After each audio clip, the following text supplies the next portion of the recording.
Hey, how's it going, guys? Diamond here, and today I'm going to be doing a video on Ultra Regions.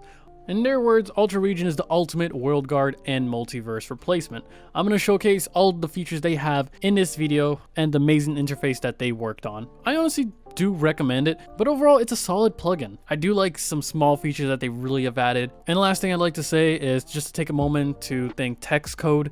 He was the developer. Unfortunately, he did pass away many months ago, and it was unfortunately a tragedy to see him go like that. I hate seeing developers have such a tragic event in life. We can still remember him from all the amazing plugins he has done, and I'll try to bring out as many as his plugins as possible. And if you guys are still thinking, how are these plugins being updated? He had an amazing team who is still updating all of his original creation, so shout out to them. They really do deserve it. And of course, if you guys would like to see any other type of videos, make sure to put them in the comment section below. But hey, spare me one moment of your time real quick. Are you looking for a server list? Well, look no further than OneStopServers. The team at OneStopServers is tired of server lists not improving themselves and focusing on earning money. This enraged them so much that they want to make their own website focused on bringing the best user experience to both owners and players. To improve it, they have taken a pledge to reinvest every penny profit back into the website to develop it to be better and advertise it to the world to get more players on your server. It's super easy to sign up. You can just log in with your Discord. This prevents the hassle of a whole additional login that you have to remember, and it keeps the website more secure. There is less information that you have to store. So if you're ready to advertise your server, make sure to check them out. There's a full link in the description down below. But other than that, let's get started with this video, shall we?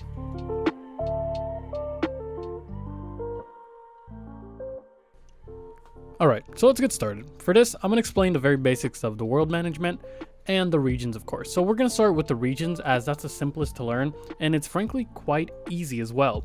I do agree that they have stated that is a replacement for World Guard, but I do feel like there are some core features missing that World Guard has, such as the addition of World Guard Extra Flags plugin. But as well, this plugin does support add-ons that you can create and it'll manually do that. I'll show more into detail. But first, all you have to do is /u regions, and that's going to be with this nice little menu. So here you will have your worlds that are currently loaded. You can load more, and you have your add-ons. Add-ons is sort of like a marketplace. Nothing's really paid for, so I don't know why they call it marketplace. But what you can come in here do is just check out every single add-on that you may currently have. So I currently have the Def one installed. I will disable it and show you how to do it, but there are more: crop trample, container add-on, command deny sleep. I do agree that this is a good system to add more features into the plugin, but again, a lot of these, leaf decay, keep inventory, these should be just default. I don't feel like it should be more of an add-on, or at that point just make everything an add-on. Here's all the ones I have installed. All you have to do is click Q to delete, and I don't have any more. Basically, they work pretty simple. They just add a banner, I believe it was a banner or a shield, into your inventory, and it allows you to pick what you need. It's pretty simple. But let's go straight into regions. So in regions, what we're going to do is, as you can see down here, you can visualize it. So we will click that so we can see all the particles, and we do get an action bar chat message, so that is very handy. And we also have the settings, so customize language and prefix. So it's nothing really too important. What we're going to do is click create a region, and it doesn't really state it, but what you're supposed to do is name it. Oh, it says just region. Now it says it. I don't know why it says click to close first. So what we're going to do here is we're just going to name it. I'm going to name it TED. And now that we're actually done, we can select the type. We can do a vert selection, a sphere selection, but we're just going to go simple cube selection. It's not really, doesn't need to be too fancy here. So we'll select this angle. And as you can see, as I walk, there'll be a nice little particle trail behind me that will show the selection. I really wish World Edit had that, because it would be amazing. So all the way up here, and I'm going to do -up1 if I can actually run the command correctly, and I will select my next area. And as you can see right here, I have created a new region. I'll delete that. You can actually see the particles as long as I have this setting enabled. If I disable it, for example, right here, you can see it disappears. I will keep it enabled just for tutorial purposes, and we will go into TED. So here you do have the option to teleport. You have click to change survival, creative, whatever you want it for it to be. And then you also have the icon. You can change the icon, so we can choose a potato, for example, and then we can go immediately into flags. By default, it will be completely empty, and you have a search and add.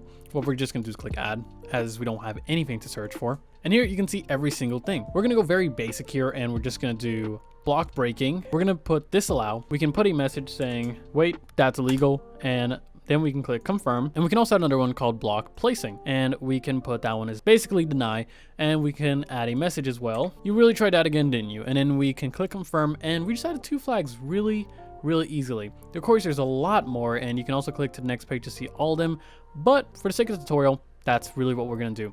And as you can see right here, we do have a test subject. What I'm going to do is going to give him a diamond shovel and just a couple blocks so he can start placing it around in the map. And I'll switch over to him.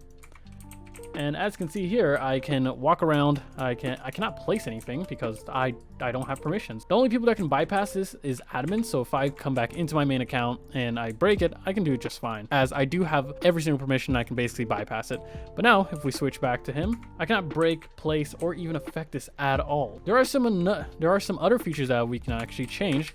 We can go back into regions, we can go into our potato region here, and we can actually change it. So I set it to creative, and basically meaning if they're in survival or any type of other game mode, they'll automatically be set to creative. We can also change that to adventure, spectator, or survival. And as you can see right there, I'm gonna keep it on creative, and I'm gonna go ahead and switch it to creative. I can go back, and that means if he ever walks in, I'm just gonna do it in the background over here, he is in creative.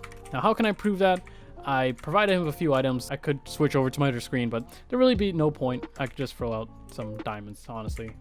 Pretty straightforward. And other than that, there's not much to the region. But what we can actually do now is go to regions, and we can actually click on worlds. And here you can see all the different worlds we have. We have a world end, a normal world that we're currently in, and we can actually generate a new one. We can go into settings, and basically the same premise. So we're just gonna go ahead and generate a new world. We're gonna go ahead and name it Ted, and this will basically generate any of the following. We can specify a seed, we can churn structures, so I'm gonna go ahead and disable that. We can change the generation type, and then let's go for a amplified biomes, and that will be it. So let's go ahead and click generate, and that'll start generating our brand new world. This may cause lag depending on your server specs and everything, but now all we have to do really is just wait, and it has been generated. That was not too shabby. I'm gonna go ahead and change the time, and as you can see here, it is yes and amplified. And I do not see any structures. I'm not going to be going around to try to find them, but it is exactly what we asked for. So that is great. What we can also do is go back to regions, and let's say we don't want to be here. We can actually just press Q, and we can go back to our normal world. What I'm going to go do now is just delete Ted. So we'll click here. We can actually change the time, if it's sunny, what game mode it is, what difficulty it is, the survival type, and we could teleport to the world and change and see all the entities in the world. So that's actually a really nice feature. I like that. We can unload the world, and we can also specify if we want to load it or not on startup. But what we're actually going to do is just simply delete it. So once you actually click unload, you can actually click Q, and you will have the option to confirm or deny. We're just going to go ahead and confirm that, and the world is completely gone. Simple as that, and honestly, it was not much of a hassle. But there you go, guys. That was the whole video right there. Hope you guys have enjoyed. If you guys have, make sure to hit that like button down below. If you guys want to see any other type of videos, make sure to subscribe. I have a ton more coming. Next video will be a top 5, so stay tuned for that. It will be fun. Other than that, make sure to check out our sponsor in the description down below. I'm Diamond. I'll catch you guys next time. Cheers. Why do I look so stupid?